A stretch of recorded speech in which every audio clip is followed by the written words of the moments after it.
এখন করছি কাতলা মাছের কালিয়া। আলুটা ভেজে নিয়েছি, বড় বড় করে আলু কেটে ভেজে নিয়ে মশলা বলতে আদা, জিরে, শুকনো লঙ্কা, পেঁয়াজ, কয়েক কোয়া রসুন দিয়ে বেটে নিয়েছি। ও হ্যাঁ, কয়েকটা কাজু বাদামও দিয়েছি, দিয়ে একসঙ্গে বেটে নিয়ে ওর মধ্যে দিয়ে কষিয়ে নিচ্ছি।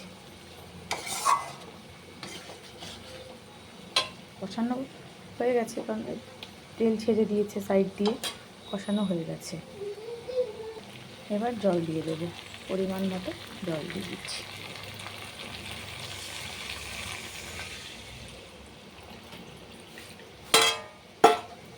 এই যে মাছগুলোকে ভেজে রেখেছি, যেহেতু আমার বাচ্চা ছোট, 18 মাস বয়স, সবসময় সব কিছু তো হয়ে ওঠে না, তাই ও যখন ঘুমিয়েছিল এই মাছটাকে আগেই ভেজে রেখেছিলাম।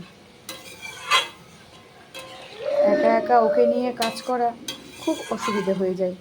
ও দাদাভাই চলে যায় স্কুলে, বাবা চলে যায় ডিউটি, একা একা অসুবিধে হয়ে যায়। তাই যখন যখন ও ঘুমোয় তখন আমি যেসব কাজগুলো পারি করে রাখি।